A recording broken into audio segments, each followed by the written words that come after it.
Dando continuidade às atividades, teremos a honra de assistir à palestra Democracia, Políticas Sociais e Fortalecimento do SUS, ministrada pela professora doutora Carmen Leitão, da Universidade Federal do Ceará, convidada do programa César Lattes, do cientista residente da Unicamp. Como esta atividade marcará o início da sua residência na Unicamp, convidamos para compor a mesa de abertura professora doutora Carmen Leitão, cientista residente da Unicamp.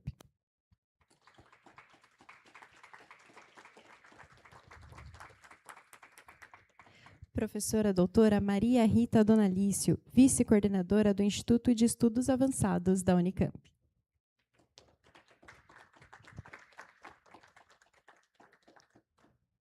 Professora doutora Laís de Paula Barbosa Medina, da Faculdade de Ciências Aplicadas da Unicamp.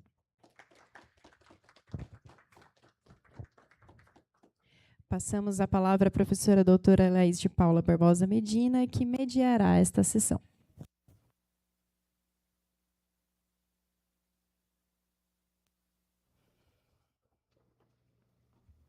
Oi, pessoal, boa tarde. Vamos para a nossa atividade dessa tarde de hoje. Eu queria começar dizendo que é uma honra apresentar essas duas mulheres para vocês hoje, estar nessa mediação. O tema será Democracia, Políticas Sociais e Fortalecimento do SUS. Eu imagino que vocês já saibam que é um tema muito caro a mim, aqueles que já são meus alunos, de alguma forma, né?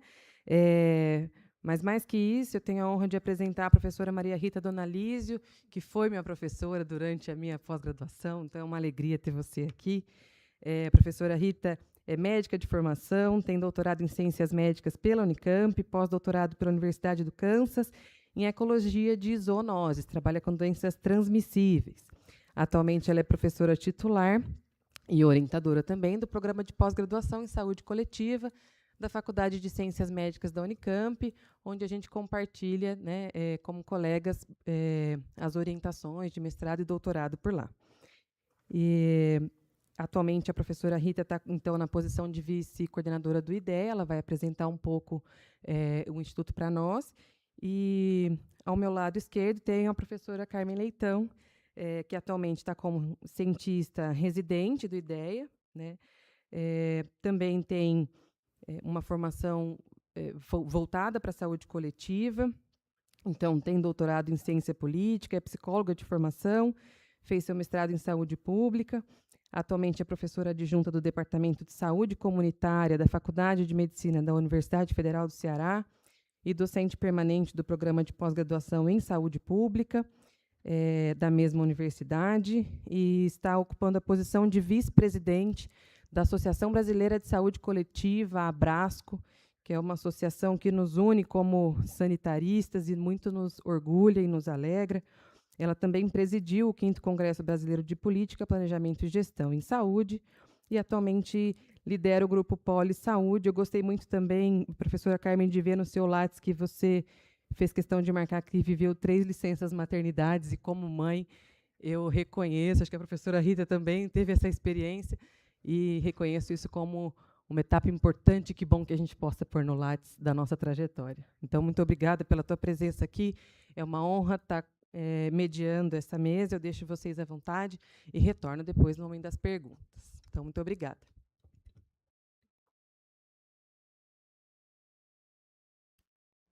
Alô, rapidamente eu queria agradecer a acolhida da FCA, é um prazer estar aqui.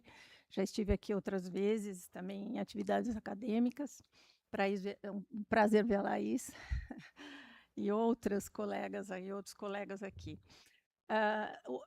O IDEA, Instituto de Estudos Avançados, a gente às vezes escuta, mas não lembra exatamente, não sabe exatamente o que faz, né? É um instituto ligado à reitoria, é um espaço de reflexão e diálogo multi-institucional e multidisciplinar, né, e que traz reflexões sobre temas contemporâneos de todas as áreas, das exatas, trazem o IDEA proporciona esses espaços de discussão, de reflexão. O IDEA proporciona essa organização de grupos temáticos, né, que se reúnem periodicamente para refletir, produzir sobre esses temas estratégicos do nosso país. Além desses grupos, aqui, em nome da equipe de IDEA, que temos aqui a Thaís e o Tom, a gente tem essa residência cientista, o programa César Lattes, chamado Programa César Lattes, cientista residente, em que a gente chama pessoas que contribuem muito nacionalmente sobre esses temas importantes. E a gente tem assim o orgulho, o prazer de trazer aqui a professora Carmen Leitão, que traz um conteúdo muito importante, uma discussão contemporânea e muito oportuna sobre políticas sociais, governança, capacidades estatais, movimentos populares, participação social, desigualdades territoriais, enfim, são temas que muitas vezes passam por vários projetos de pesquisa nossos aqui da Unicamp, né? Hoje a gente tem a professora Carmen, o nome da residência dela é Democracia, Políticas Sociais e o Fortalecimento do SUS, mas ela traz uma interface muito importante entre a saúde coletiva e ciência política, né? Então, só fazendo essa propaganda do IDEA, porque eu acho que são oportunidades muito interessantes, essas residências, essa possibilidade de trazer cientistas brasileiros de importância, de renome, que podem contribuir com os nossos programas, com as nossas reflexões. Além disso, tem o programa Artista Residente também, em que aparecem, aqui a gente convida escritores, músicos, poetas, enfim, é um outro lado da história igualmente importante. Então, queria passar a palavra para a professora Carmen e, mais uma vez, agradecer essa acolhida da FCA.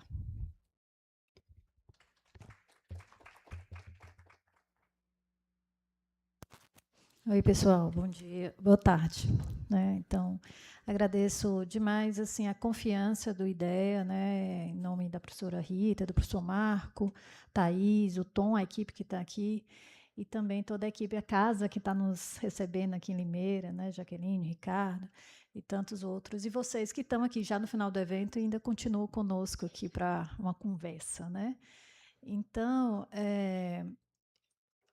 eu não trouxe a apresentação assim, formal, Então, porque é importante a gente tentar aqui desenvolver algumas ideias, como é a proposta, com essa temática que a gente começa essa vivência que eu vou ter na Unicamp, uma vivência que é plural no sentido de não estar só com acadêmicos, com docentes, mas que a gente consiga olhar a rede, residentes, estudantes, que a gente consiga participar de processos de extensão no sentido mais plural do que a universidade pública. Então, eu queria parabenizar a Unicamp de ter essa proposta, que é bastante rica, e agradecer muito pela confiança, uma responsabilidade que nos é colocada. Então, assim, a gente descobriu um pouco aqui como é que público é esse, tem uma certa diversidade nesse público, embora ele tenha alguns pontos que conectem. Eu vou tentar aqui só colocar meu tempo. Tá? Então, assim, por que a gente começa um processo desse discutindo democracia? Num ano como esse que a gente está vivendo, em processos que a democracia está sempre sendo colocada em questão, em discussão, e porque a gente está discutindo a democracia pensando o próprio Sistema Único de Saúde. Então, como quem teve a oportunidade de conhecer um pouco a proposta da reforma sanitária brasileira, sabe que um dos seus lemas é democracia e saúde. Eu estou até com um botão aqui, que é da Abrasco, que esse lema ele é importante porque a política de saúde, uma reforma da política de saúde no Brasil, de um sistema público de saúde no Brasil, ele surge dentro de um processo de redemocratização, dentro de uma mudança, de uma de uma ruptura com uma forma de organização do cuidado, né, da atenção e dos serviços, em que se colocava essa relação imbricada entre democracia e saúde. Ou seja, a reforma sanitária brasileira ela não representa uma reforma só de um setor, né, de uma política social. Ela representa uma tentativa, um anseio também de uma reforma da sociedade, né, que alguns autores colocavam como uma reforma civilizatória, né, um processo civilizatório nessa constituição do que seria a cidadania do Brasil, né, após um momento de ditadura militar, né, de restrição de direitos políticos, né, e também civis, né, e a gente também com uma forma de organização das políticas sociais muito relacionada com o mercado, né, com o papel reduzido do Estado nessa provisão de serviços públicos de saúde. Então, uma primeira questão é a gente pensar assim, mas e o que é democracia? Né? Então, a gente tende a usar o termo democracia de uma certa forma meio banalizada, né? Faz parte, é democrático, não é democrático, mas às vezes a gente não para pensar o que é democracia, que democracia estamos tratando. Então, democracia, ela perpassa, se vocês pegarem as teorias democráticas, vocês vão identificar que existem várias leituras do que seja democracia, né? E, inclusive, existem leituras que a gente pode, de autores muito bem reconhecidos, como Schumpeter, Dow, que são leituras minimalistas. São leituras em que a democracia está relacionada ao direito, mas muito relacionada à igualdade, né? Mas uma igualdade que é política, não é uma igualdade necessariamente social. Né? Por isso que a gente está trazendo aqui a discussão sobre política social. Então, o que seria um conceito mais minimalista? Ele está muito relacionado com a forma que o mecanismo que a gente adota de definir quem serão os nossos representantes, nossos governantes, e como uma forma de processar os conflitos políticos, mesmo após as eleições. Né? Então, mediar isso. Então, nessa discussão sobre uma igualdade política, né, a gente pensaria democracia. Mas tem toda uma literatura que vai dizer que a gente tem que avançar de uma lógica de uma democracia mais formal, de como o Estado se organiza e a sociedade para poder organizar esses conflitos, processar esses conflitos, para o que podemos chamar de uma democracia mais substantiva. Né? Então, se eu penso numa democracia mais substantiva, eu tenho que pensar em igualdade para além da igualdade política. Mas isso se constitui dentro de um modelo, dentro de um sistema que é configurado dentro da própria desigualdade, né, que é o próprio sistema capitalista. Então, isso vai agregar, inclusive, uma concepção do que é cidadania. Né? Em cidadania, numa perspectiva do Marshall, por exemplo, né, que é o mais conhecido, né, que tem uma lógica de que os direitos foram se constituindo de uma forma gradual, primeiro direitos civis, né, a liberdade, o direito à propriedade, né, por exemplo, a expressão, para direitos políticos, e depois, só ali, né, no pós-guerra, entre guerras, começou-se a discutir direitos sociais, né, como uma forma, muitas vezes, de associado a uma industrialização, uma modernização da sociedade. Né? Então, com os conflitos, né, após a questão industrial, né, ali no final do século XIX, os conflitos que iam se construindo tinha que ter alguma resposta, né, um conflito social. E como é que eu lido com esses conflitos sociais dentro de um modelo que é fundado na desigualdade? Né? Então, dentro de um contexto europeu, dentro de um contexto de países desenvolvidos, em função da própria industrialização, isso entra, né, como uma pauta, né, com muitas lutas, porque a gente tem que entender que uma perspectiva dessa, a democracia é forjada por lutas sociais, pelos movimentos trabalhistas, né, por movimentos de atores que estavam tensionando por uma mudança, né, não só a exploração habitual. Então, você vai construindo, né, uma lógica que eles vão chamar de status de igualdade. Né? É um status que, na sua Constituição, dos Estados, eles vão adotar um status do que é igual para todos, independente da sua renda, da sua classe. Né? Então, o filho do médico teria acesso à mesma escola do filho do trabalhador. Né? Então, você cria um status, ele vai continuar sendo médico, o trabalhador de indústria continuaria sendo trabalhador de indústria, mas teria um mínimo ali nessa perspectiva. Então, você vai, né, criando esse movimento em que a democracia também vai surgindo e sendo entendida por alguns autores como uma acomodação e uma própria forma de reprodução desse sistema capitalista. Né? Só que a gente precisa, né, pensar, né, em que medida, como eu já vinha falando, em que medida esse sistema, né, essa democracia, pode se constituir também como uma lógica de redução dessas desigualdades e de equidade. E muitos autores vão dizer para a gente, né, que a gente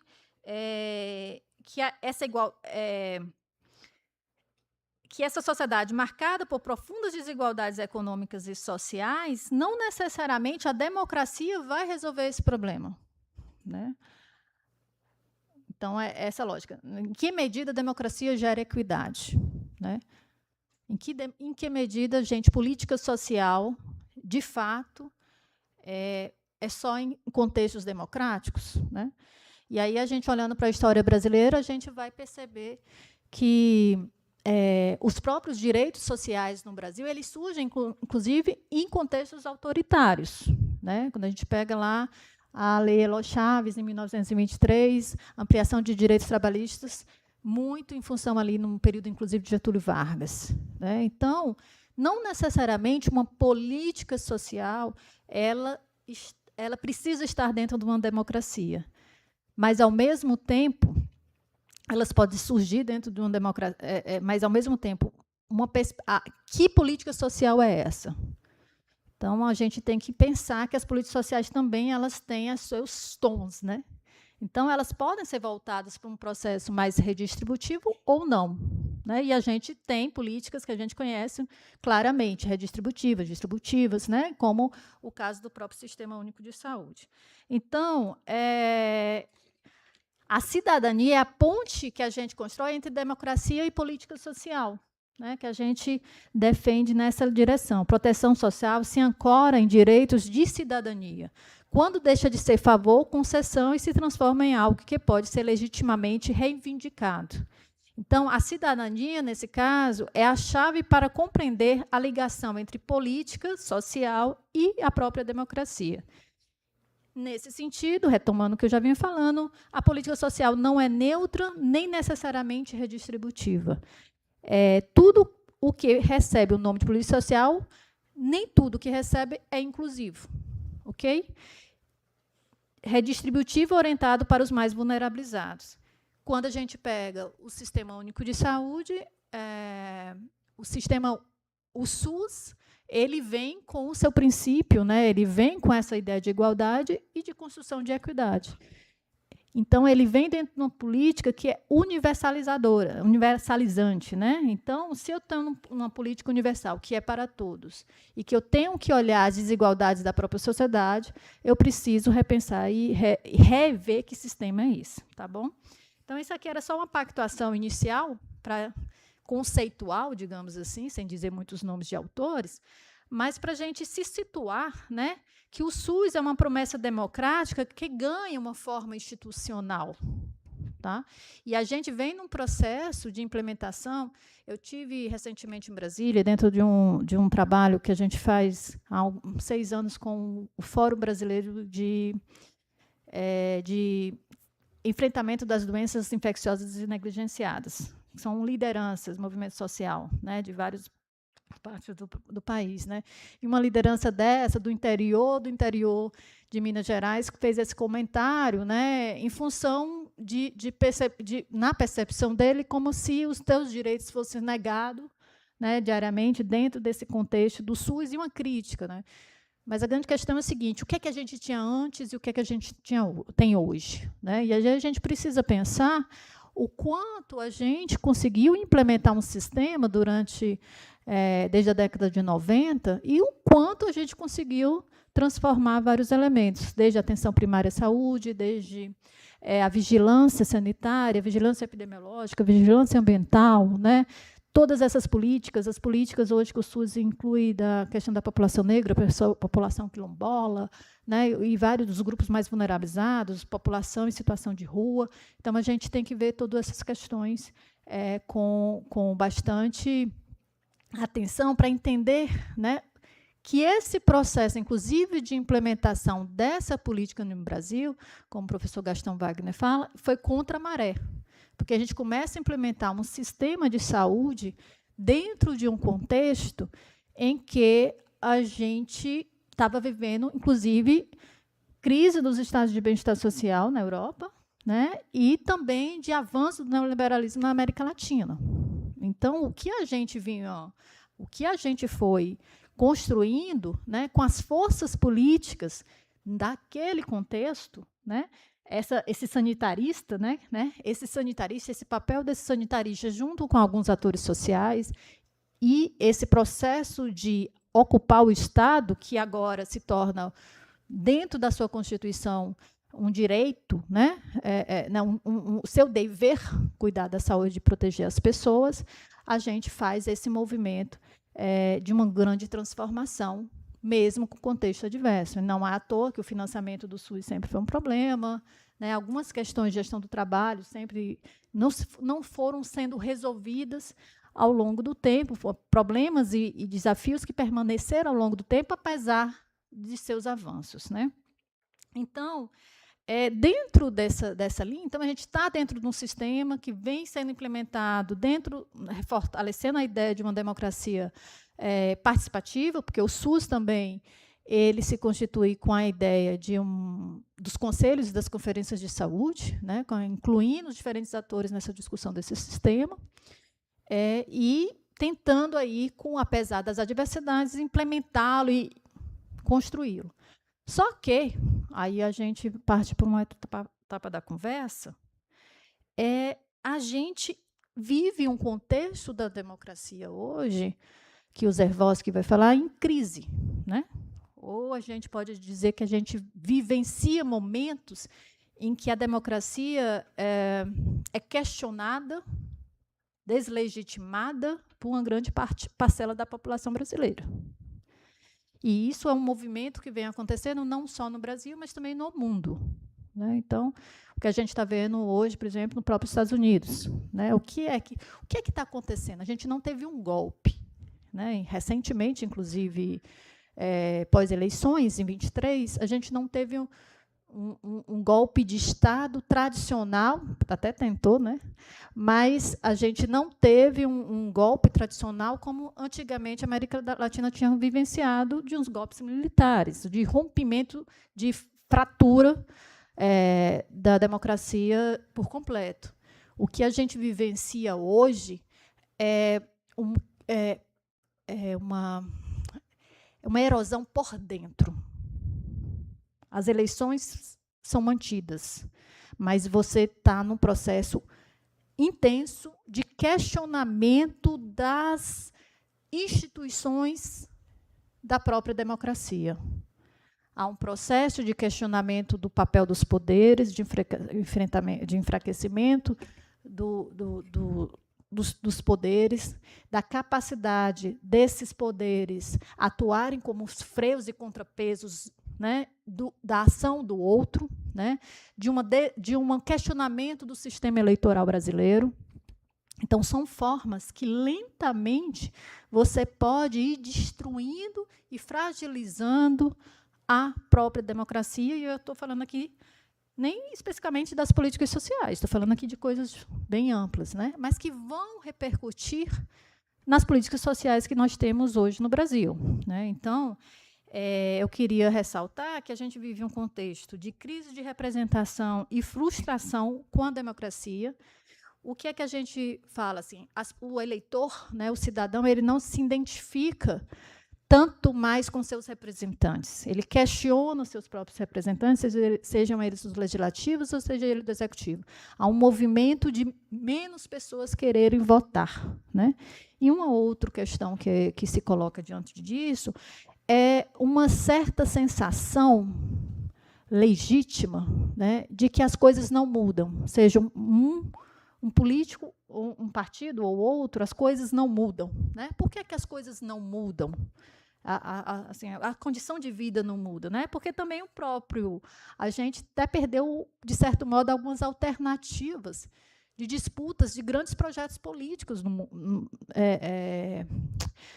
na contemporaneidade. Né? Quando esses direitos foram sendo construídos no século XX, eles estavam muito relacionados a disputas de grandes projetos, o projeto do capitalismo e o projeto socialista. O que é que nós temos hoje colocado como opção? Né? O que é que a própria esquerda, aí eu estou associando a esquerda como atores importantes que forjaram, em grande medida, a construção dos direitos sociais, né? A direita também, sem grandes alternativas, você pode até construir algumas políticas, mas vocês, às vezes, têm que se render, por exemplo, a políticas de ajuste fiscal. Né? Ou seja, eu ainda tenho eu não vou romper com o mercado, eu não vou romper mais com o capitalismo. Eu vou pensar em estratégias que aumentem os direitos, que aumente a igualdade, mas ainda com grandes tensionamentos, inclusive hoje com o mercado financeiro, né, que o trabalho não é mais nem assalariado, né? Processo de uberização, um processo tremendo de desorganização social, né? Os trabalhadores não se reúnem, não se associam, né? Então, a gente está vivendo um processo dentro da própria democracia, né, em que a própria democracia e os próprios atores que ascendem ao poder não conseguem responder às expectativas que a população tem e cria uma certa frustração. Só que, no lugar de uma frustração que se resolve tentando mudar e eleger pessoas que têm algum grau de experiência, um projeto político bem definido, estabelecido, né? Não, você emerge a chance para esses atores mais populistas. Então, a gente vai vendo os vários atores os outsiders, né, da política emergindo e ascendendo ao poder. Né? E o que é que isso significa? Qual o projeto político? Em que medida, o que é que isso significa para a sociedade em geral? E o que é que isso significa para a questão da própria construção de direitos e das políticas sociais? Então, eu queria ressaltar para vocês, nesse contexto de crise, né, crise da representatividade, né, que a persistência da desigualdade não prova que a desigualdade seja inútil, mas ajuda a compreender porque os discursos antissistema encontram terreno social para crescer. Tá? Então, acho que é um elemento que a gente precisa pensar, inclusive, dentro do contexto atual de 2026 no Brasil. Essa questão da regressão democrática, eu queria fortalecer, que são, muitas vezes, processos graduais, né? Não é essa ruptura que a gente colocou, mas que se deteriora em grande medida. O Leonardo Vritz, ele vai falar, ele tem um livro que é logo após as eleições de 22, e ele vai trazer esses elementos para nós, de que o Brasil, que o Brasil tem a chance, a partir de 23, de uma reconstrução da própria democracia, que estava no processo de uma crise maior. Mas esse processo não significa automaticamente mudar a correlação de forças da sociedade e do Estado. E isso a gente está em 26, a gente vê isso claramente se a gente pegar uma série histórica dos últimos 4 anos, o que aconteceu, né, de grandes tensionamentos entre o Congresso e o STF, a crise de governabilidade que a gente vivencia, né? Então, a gente entrou num período em que o presidencialismo de coalizão não tem mais o mesmo... ele não dá mais a resposta. Né? O Brasil passa por um momento em que a colisão entre partidos, a gente tem um multipartidarismo, como vocês sabem, né? Então, você precisava ter acordos para poder conseguir governar. E o governo perdeu cada vez mais essa capacidade. E perder essa capacidade está muitas vezes relacionada com como o próprio legislativo funciona hoje, né? Inclusive com o mecanismo das emendas parlamentares, né? Que aumenta a sua independência, né? O seu desinteresse em construir acordos com o governo, né? Isso afetando nitidamente o orçamento público, porque os critérios de organização do orçamento público, por meio das emendas impositivas, as emendas parlamentares, elas afetam extremamente a capacidade de distribuir de forma equitativa, com critérios, esses recursos para as unidades subnacionais ou para projetos públicos. Então, a gente vivencia um momento em que a extrema-direita se consolidou, né, no Brasil. Isso significa, para o campo da saúde, várias questões, né, vários problemas relacionados, por exemplo, à questão das vacinas, a questão do questionamento da ciência, da tecnologia, né, de direitos das mulheres, de gênero, a questão das pessoas LGBTQIA+, né? Então, uma compreensão mais ampla, né, dos direitos do outro, né? O outro que pensa diferente, muitas vezes está se tornando visto como o inimigo, né? Então, há uma polarização clara, é impressionante, assim, vocês podem ver, pode acontecer o que for, mas tem gente que não muda sua opinião e seu voto, né? É cristalizado, né? O Felipe Nunes, que vocês devem ver muito na TV, que é o CEO da Quest, né? Ele fala, com um artigo com o Truman, que ele fala que há uma polarização contemporânea, que as preferências políticas podem tornar-se identidades relativamente rígidas. Na polarização afetiva, cresce simultaneamente a identificação com o próprio grupo e a rejeição do grupo adversário, seja o argumento, o que Habermas falava, né, convencer pelo argumento. O argumento, a comunicação perdeu, né, a sua potência em grande medida, né? O diálogo está cada vez mais difícil, né, na nossa sociedade. Deixa eu ver, gente, o meu tempo. Posso mais um pouquinho, né? Então, as políticas são disputadas, né, sociais. Então, a gente vivencia no campo da saúde um processo enorme de judicialização, né, como vocês devem saber, né, da busca do direito a partir da busca do judiciário, que também isso cria um grande problema para o campo da saúde. É uma questão que a gente precisa ver, inclusive uma certa politização do judiciário em vários temas, em várias questões, mas, ao mesmo tempo, em outras. A importância do judiciário para conter, inclusive, algumas tentativas, né, de ultrapassar o próprio poder, né, uma trava importante para alguns excessos que a gente vivenciou nos últimos anos.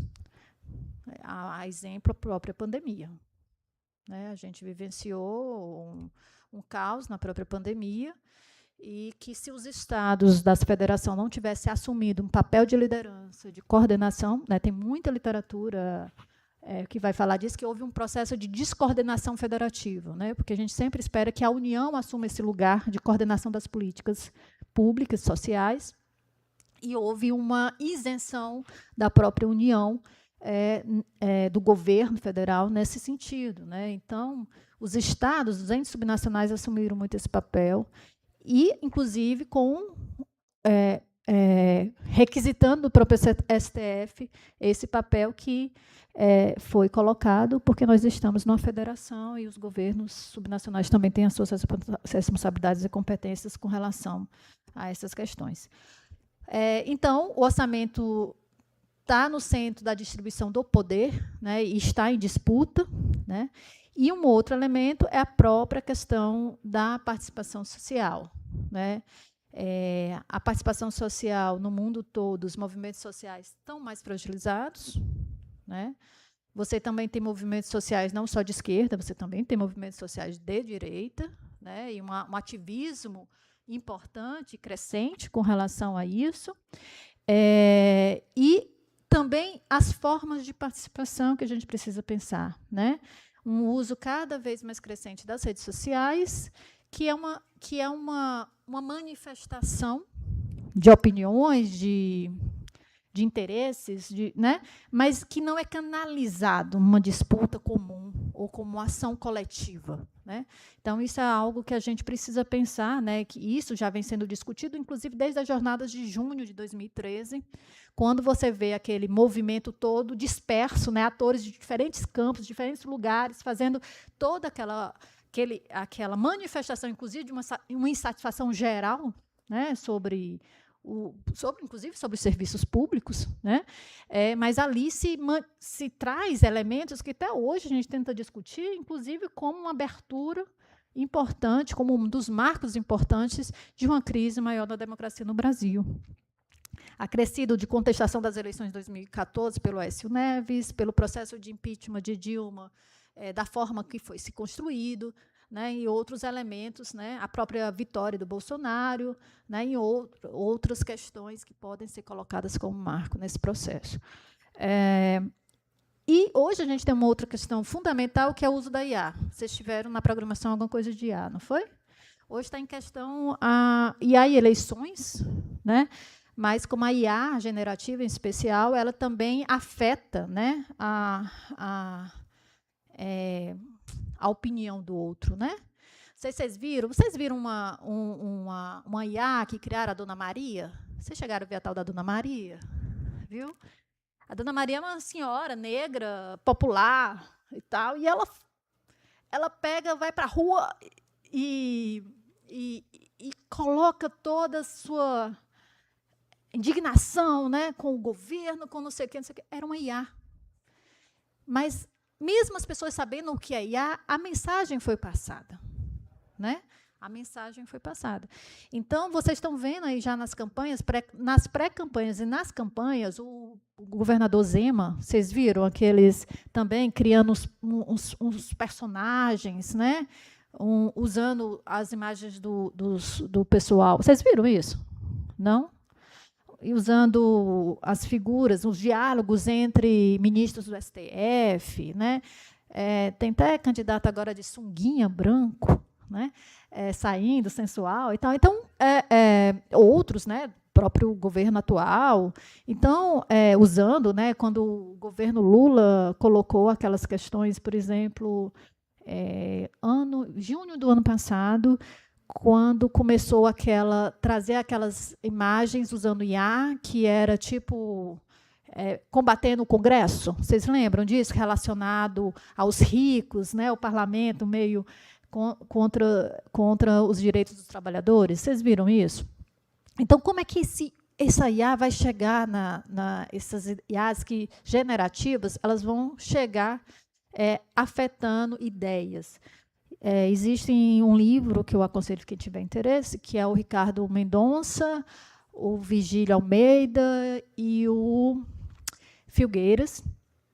Eles têm um livro que eles chamam Logaritmos como Instituição. Então, esse livro, eles vão defender que os logaritmos né, hoje, que são dominados por grandes empresas e grandes bilionários que concentram todo o poder de informação, de indução de várias coisas, as instituições, a gente entende instituições como regras do jogo, né? Ela molda comportamento, ela dita preferências, ela gera um enquadramento para a sociedade, e isso é um risco, né? Então, eles estão usando tanto que vocês sabem muito bem disso, né? A gente, às vezes, pensa uma coisa e chega uma mensagem no celular, né? Tem várias questões desse tipo, né? A gente falou com uma pessoa aqui e chegou uma propaganda, sei lá, da meia colorida de alguma coisa, né? Então, são questões que a gente tem que pensar, e o quanto isso afeta a democracia, né? E quanto isso vai estar afetando a democracia em toda essa discussão. Então, para fechar, pessoal, dentro de um contexto, né, que a gente pode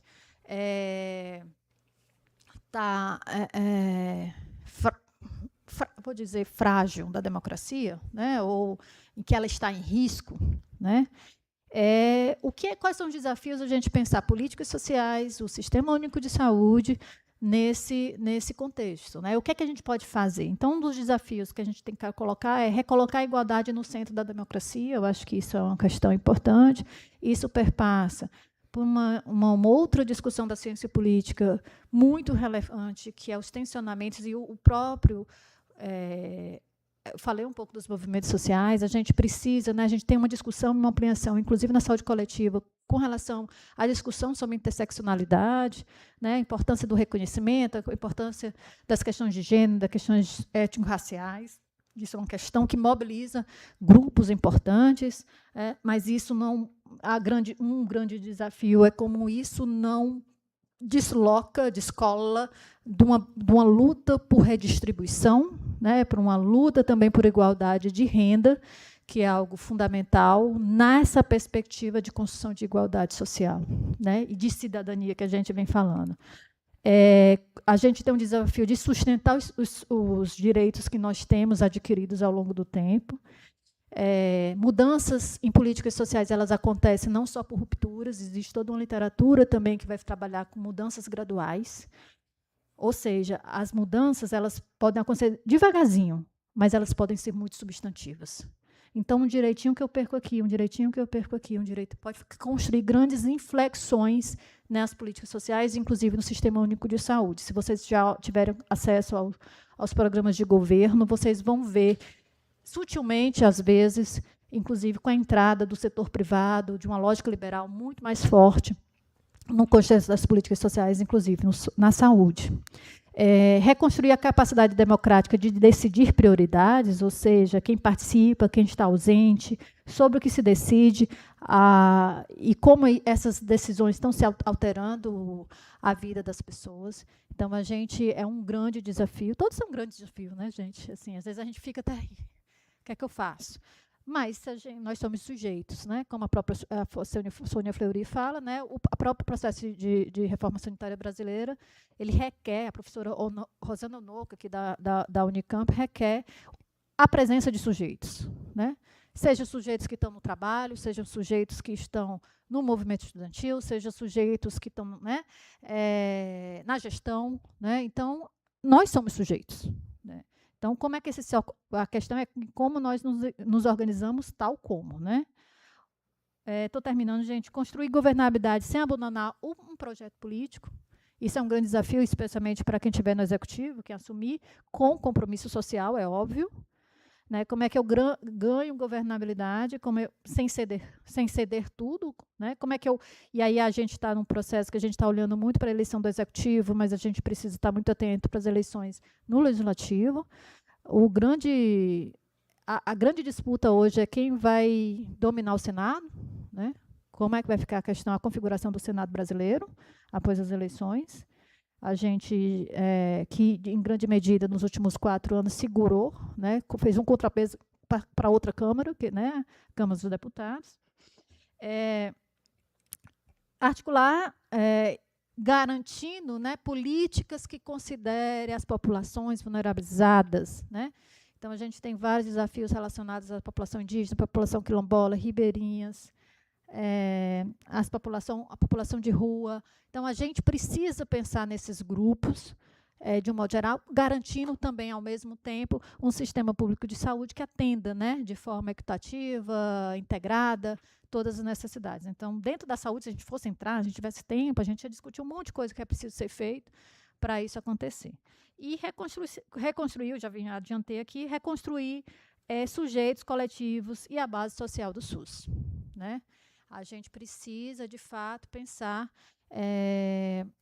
uma coisa que sempre me incomodou muito foi, uma vez eu escutei de um ministro, quando eu ainda era mais jovem, assim, mais estudante, dizia assim, mas a gente escuta isso muito com quem defende o SUS, que é o seguinte, o povo não, assim, as pessoas não valorizam, as pessoas não defendem, as pessoas não reconhecem, como se fosse uma...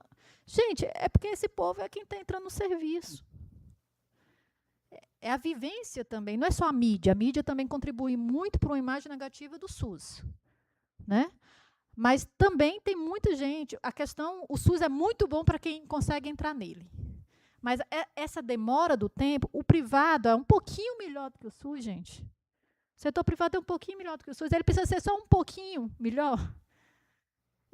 Inclusive, o SUS é muito mais eficiente do que o setor privado, pelo per capita que ele tem para atender a população, ele faz muita coisa. O SUS é exemplo mundial já. A Inglaterra está vindo aqui conhecer o que é a experiência do Brasil, dos agentes comunitários da atenção primária à saúde, né? Então, o nosso sistema é muito bom para o que ele teve. E é um sistema enorme, grande, né, que se capilarizou. Eu sou do Ceará, né? Então, eu faço pesquisa entrando nas regiões, entrevistando gente. Então, sim, tem muita coisa para melhorar.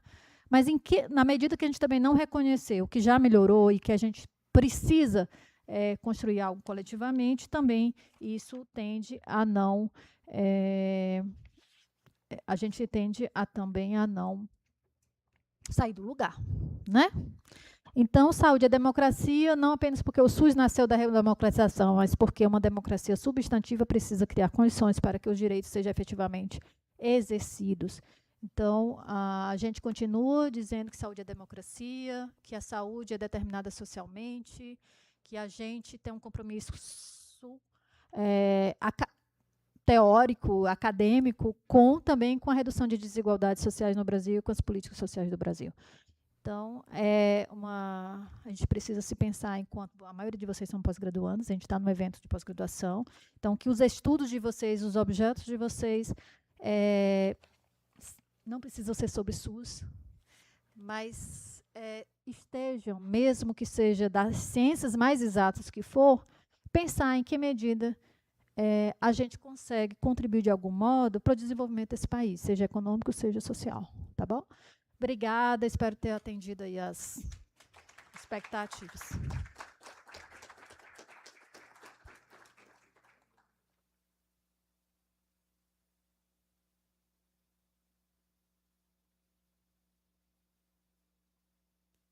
Então, obrigada, professora Carmen, pela sua apresentação.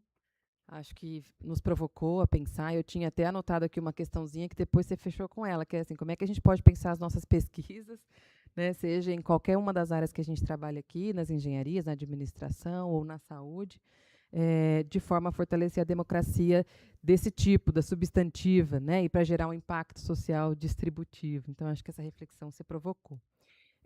Vamos abrir para algumas perguntas. A gente ainda tem um tempinho. Quem desejar fazer alguma pergunta, esteja à vontade.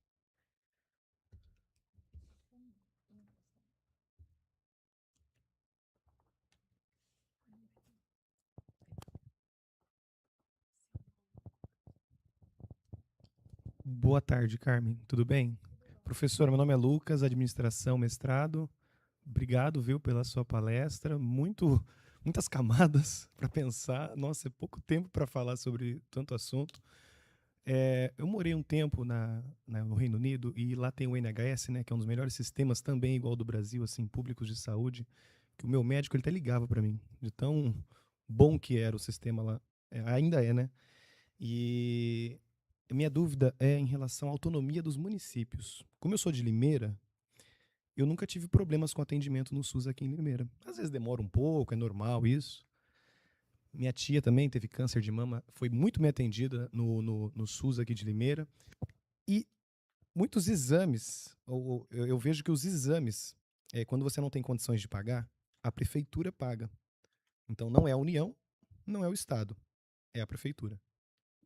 E aí eu queria entender com você o quanto o município, né, ele pode ser autônomo também nas políticas públicas em relação a SUS, em relação a exames, que geralmente são exames caríssimos, né, principalmente dependendo da doença que você, da infecção que você possui, né, você precisa fazer exames caríssimos, que na rede particular é bem complicado. Eu vejo também que no Brasil tem muita gente com plano de saúde por conta das suas empresas, né?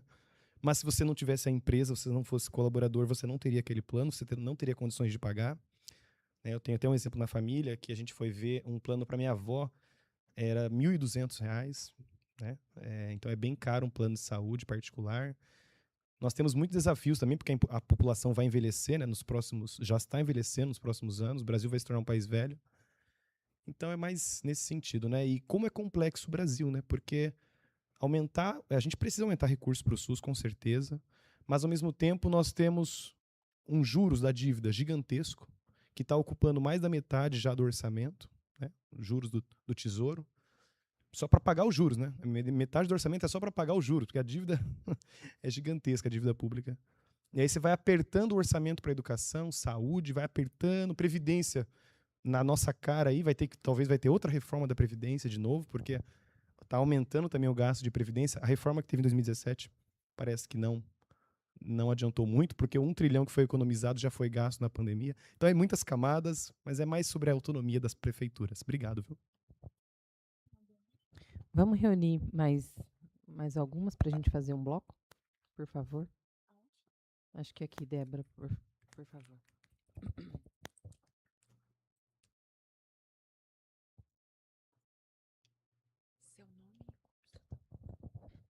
Boa tarde, professora Carmen, tudo bem? Muito obrigada pela explanação. Meu nome é Poliana, eu sou nutricionista, fazendo mestrado aqui no Senem. A minha pergunta já vai para uma outra direção. Queria falar um pouquinho sobre o que você falou ali no final da explanação, sobre essas grandes mudanças que a gente tem que enfrentar, requererem essa necessidade de sujeitos, né, para a presença dos sujeitos para a gente conseguir enfrentar essas mudanças. Mas antes a gente estava explanando um pouquinho também sobre essa crise democrática, essa deslegitimação e essa fragilização que faz com que muitas pessoas não se reconheçam nos políticos, não tenham essa intenção de votar.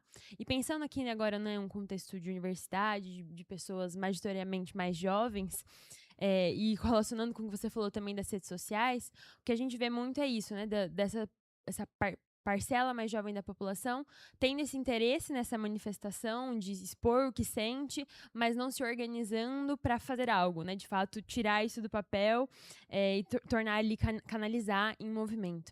Então, eu queria ouvir de você o que você pensa, quais são as estratégias, recursos que a gente precisaria fazer nesse sentido, né? Pensando em canalizar essas pessoas, fazerem com que elas se canalizem os movimentos, pensando principalmente também nesses contextos universitários, mas digo da experiência aqui de Limeira, né, que já finalizei a graduação aqui também, e eu sinto a gente sente sempre que a gente tenta se mobilizar, essa dificuldade mesmo nas pessoas terem interesse. Então, eu queria ouvir um pouquinho de você, o que você pensa a respeito. Mais alguém, gente?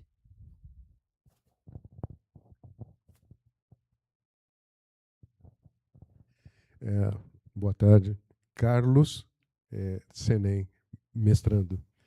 A primeira questão que eu gostaria de levantar era articular um pouco a questão da saúde com a educação.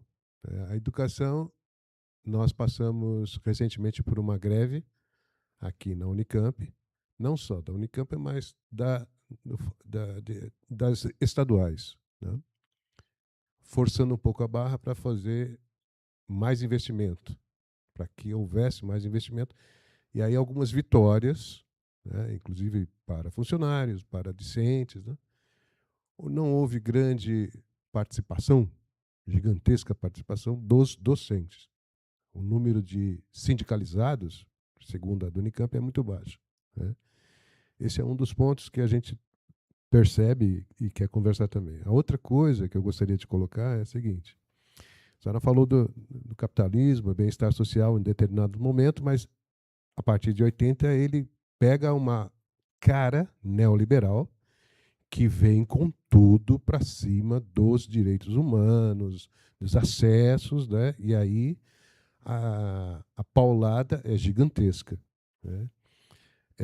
Tanto é que hoje, por exemplo, a gente está discutindo a questão da redução da jornada de trabalho. Em 1935, a Organização Internacional do Trabalho apontou, é um órgão da ONU, apontou a necessidade da redução para 40 horas, em 1935. O Brasil não é signatário deste acordo. Então, 91 anos, né, se passaram e a coisa continua. E aí, só para ilustrar essa parte, eu selecionei aqui uma declaração do CEL, né, da empresa Rei do Mate. Todos mundo conhecem aqui e tal, né? Já tomou um cafezinho lá e tal, no shopping, né? Ele diz o seguinte, olha, o empresário disse que a mudança é uma proposta popular e afirmou que uma criança sempre vai preferir ir menos vezes à escola. Então, ele comparou a redução da jornada de trabalho a uma criança não querer ir para a escola, né? Essa é o estágio, né, intelectual, mental, né, de parte da sociedade. E para finalizar, né, pensando numa maneira de pensar cidadania, democracia, queria só colocar mais um ponto aqui, que é com relação à IA, né? Nós conversamos ontem bastante, né, as palestras foram intensas e tal, mas a gente não chegou a discutir, não se falou aqui, em nenhum momento assim, olha, é necessário colocar um freio, é necessário colocar organização na casa, né? Em um determinado momento, houve uma pergunta que uma grande parte foi assim, pegou nessa linha de segurar um pouco a onda. Mas não houve alguma coisa mais incisiva nisso, né? O que a gente pensa é assim, olha, o carro está desgovernado e alguém precisa controlar, porque a barbárie está tomando conta disso. São meia dúzia de gigantes das big techs, né, que controlam isso, e eles têm uma orientação política horrorosa, absurda, né? Começando por o cara da X aí e tal, né? Enfim, são péssimos, né? O Zuckerberg, da Meta e Facebook e tal. Então, como fazer isso dentro da necessidade da gente ter a nossa própria soberania sobre isso, né? E como é que a academia entra nisso? Porque a academia também está discutindo a questão da IA, né? Mas, ao mesmo tempo, fica assim, olha, será que vai dar? Será que não vai dar? Eu acho que assim, é um pensar de participar também. Não está havendo uma participação assim, mais efetiva, né? Em linhas gerais, era isso que eu queria. Obrigado. Vamos fazer as respostas desse ciclo, depois a gente vê se dá tempo de mais um outro. Pode ser, professora? Pode ser, né? Então, Lucas, vou começar pelo Lucas, né? Então, você traz um monte de elemento importante. Eu acho assim, na reforma da Inglaterra, houve uma opção diferente da do Brasil, né? Que os médicos, né? Atendeu a demanda dos médicos de uma atenção mais liberal, digamos assim, né? Que é o trabalho liberal, né, do médico em si, de ter seus próprios consultórios, de organizar a sua... Então, a atenção primária lá se fortaleceu, mas numa perspectiva ainda muito focada no médico. O Brasil tem uma experiência diferente com relação à atenção primária, que é essa ideia do território, que é a ideia de equipes multiprofissionais interdisciplinares, né? Então, lá tem outros tipos de incentivos. Por isso que hoje eles tentam olhar um pouco mais a experiência brasileira nesse sentido, no sentido do acompanhamento, né, de prevenção, de promoção, de outros elementos, até porque o modelo deles também é muito caro.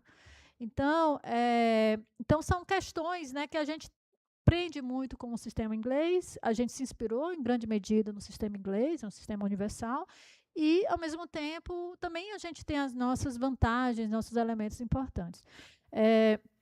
Com relação à autonomia dos municípios, na verdade, é o seguinte, a situação dos municípios, a gente tem uma a gente tem, em termos do gasto, né, da despesa dos entes para financiar o SUS, a gente tem a obrigação de 15% das receitas próprias dos municípios deve ser com saúde. Os municípios brasileiros já gastam mais de 24%, gastam em média 23%, 24%. Agora eu não sei mais como está. Isso já há algum tempo. Então, significa dizer que mesmo que ele seja obrigado só a 15%, os municípios já utilizam muito da sua arrecadação para custear questões da saúde.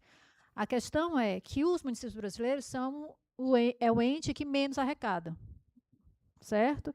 Então, esse a mais do município também não significa tanto recurso. E outra coisa, que nós temos 5.700 municípios, esses municípios são totalmente diferentes. Limeira deve ser um município um pouco mais rico em relação a outros. Então, a gente tem clusters, né? Em relação ao financiamento do SUS também, com relação ao gasto municipal.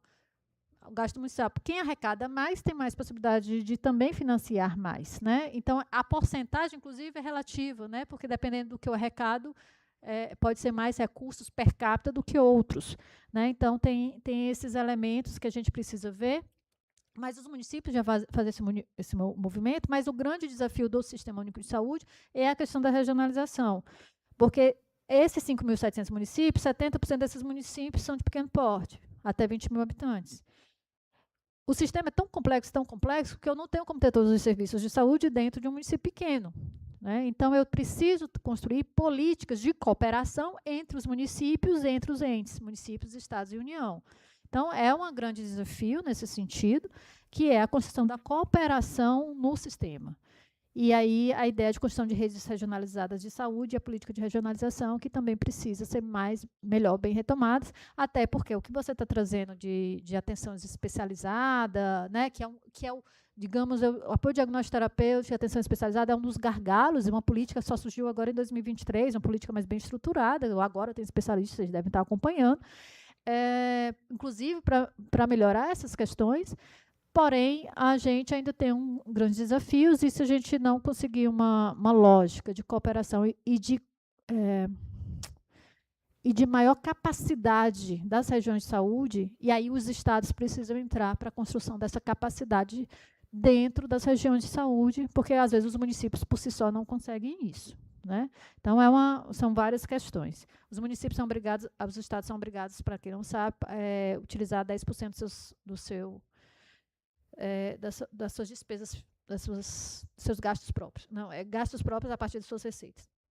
Então, a questão que você falou dos juros da dívida, né, eu acho que é importante pensar isso. É o modelo de Estado que a gente está adotando.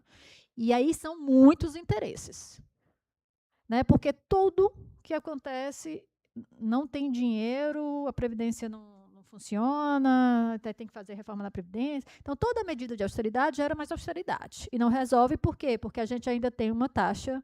Quanto é que está a taxa de juros no Brasil hoje, do Banco Central? 14%. Isso não existe em país nenhum do mundo. Então, se a gente continua, ou seja, enxuta o gasto social, mas continua uma política fiscal em que o dinheiro público vai para pagar juros para quem tem mais dinheiro. Então, isso é uma lógica perversa, tremenda. Mais o discurso de que o Brasil gasta muito com política social, gasta muito com Bolsa Família, gasta muito com SUS, gasta muito com isso, vai permanecer. Não é isso? Então, mas você trouxe um exemplo importante que a gente precisa colocar, mas a grande questão é isso. Por isso que a política é importante. A gente ter esse olhar, né, Poliana, de que a gente... Porque Constituição de Sujeito para Paulo Freire, né, ou outros autores que a gente possa pensar, ele exige conscientização, exige uma compreensão da realidade, uma leitura da realidade, uma capacidade de se distanciar, né, daquela leitura mais imediata das coisas, né? E o Carlos falou aí de uma certa dissociação mental, né? Mas muitas vezes essa dissociação, no seu caso, é por via de interesses, né? A analogia dele não é só dissociativa, né? Ele tem um grande interesse de não dar redução de carga, redução da jornada de trabalho, não é isso? Então, a gente precisa ver o seguinte, e a juventude, né? que foi uma grande impulsionadora de movimentos importantes. O movimento estudantil sempre foi muito importante dentro do contexto brasileiro na construção de direitos, inclusive para pessoas serem diferentes. É impressionante, assim, quando foi do movimento estudantil, eu tenho um problema lá na minha universidade, que quase todos os meus iniciação científica têm que ser do CA. Eu trabalho na medicina, né? Então, quase todos são também do CA, né? Então, coincide, por acaso. Coincide, não, é do CA, porque são os que interessam por política também, né? Então, tem esse efeito, não sou só eu que estou procurando os meninos, eles me procuram, né? Então, eu acho que é um grande desafio, né? Porque vocês estão numa geração diferente, essa é a questão dos usos das redes sociais, e também tem algumas coisas que aconteceram, essa polarização da sociedade, essa uma captura, né, de ideias, né? Porque a sociedade se tornou mais individualizada. O capitalismo venceu muito isso. Né? A gente perdeu, né, a capacidade de uma atuação mais coletiva, de uma compreensão maior dos direitos, inclusive pelo que o Carlos falou, né? Você passa por um processo que você vai avançando para a ideia de estado de bem-estar social, de construção de maior igualdade, mas, ao mesmo tempo, você é bombardeado depois por outras ideias, porque aí é uma questão na política que é importante, as ideias importam. Tá? As ideias importam. Então, como é que você fomenta, sem ideologia, né? Aí usar o Cazuza, né? Eu preciso uma para viver. Sem ideologia, a gente também se enfraquece nessa capacidade de se mobilizar. E se mobilizar para quê? Né? Então, você tem movimentos importantes. O movimento negro hoje é muito importante. Né? As mulheres, feminismo, tem muitos movimentos ainda importantes que estão pautando direitos, estão pautando igualdade, e aí tem toda uma discussão sobre essa questão, né? Pautas, às vezes, muito específicas e pautas que buscam uma reforma maior na sociedade. Então, é um desafio. É um desafio, mas, assim, ainda bem que existe você preocupada com isso, e eu acho que outras pessoas vão também estar. E a gente está colocando isso como canalizar, né? Como canalizar essas inquietações que a sociedade brasileira e os jovens vivenciam hoje. Né? Eu acho que é importante a gente pensar isso. E o Carlos, ele traz a questão da saúde e educação, na verdade, também muito a questão do trabalho, né? Essa capacidade, e aí nesse movimento de bombardear ideias, né? Você, na década de 80, bombardeia a ideia do sindicalismo, né? A ideia também da organização social, do movimento de trabalhadores, né? E vai enfraquecendo, né, todos esses coletivos que foram fundamentais para essa construção. Né? Inclusive partidos políticos, né, que são importantes, sempre foram importantes enquanto mediadores, né, inclusive nesse processo de processamento das políticas, né, dos interesses e dos conflitos sociais, né. Então, acho que o tempo acabou, né. Pois é, essa questão do IA, não sei se vocês viram, agora tem IA criando vírus, né. Vocês viram essa? Vocês estão sabendo disso? Fizeram um experimento, IA agora constrói vírus. Isso é muito perigoso. Mas, ao mesmo tempo, é aquela grande questão. Ao mesmo tempo que é esse desenvolvimento tecnológico. Vocês viram também, semana recente, uma IA desobedeceu a orientação. Né? Ela invadiu uma coisa que ela não podia invadir, ela invadiu. Sabe aqueles filmes que a gente sempre assistiu e achou que aquilo não existia e não poderia existir porque era só ficção? Pois existe hoje. A questão inclusive lá nos Estados Unidos, já começou a ter um movimento dos senadores lá, de alguns senadores, querendo romper e travar esse processo de desenvolvimento. Tem que parar agora, porque senão a gente vai chegar talvez numa situação em que a gente não tenha controle mesmo. Né? Mas, como você falou, tem grandes interesses, né, das big techs e tal, e desses grandes bilionários de manter esses projetos. Né?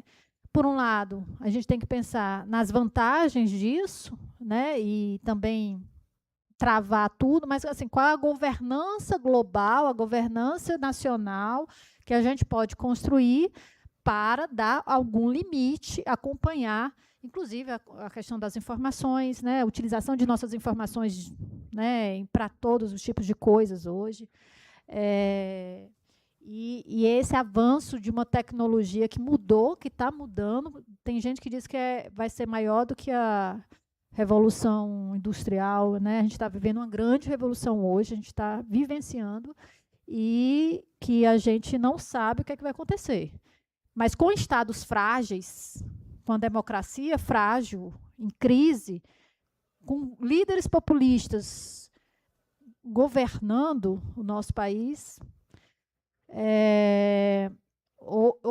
e outros países, inclusive na América Latina, né, crescimento aí, a questão da Colômbia, na Argentina, né, a gente não sabe se isso é possível, né, são muitas coisas. Por exemplo, a soberania no Brasil está ameaçada.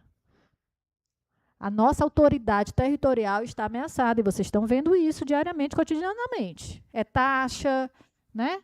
É questionar as eleições, é questionar as urnas, não é isso? A questão, a democracia brasileira já vem em crise, a mensagem final, em crise, e a gente pode piorar. Mas nós somos sujeitos e continuamos na luta. Obrigada.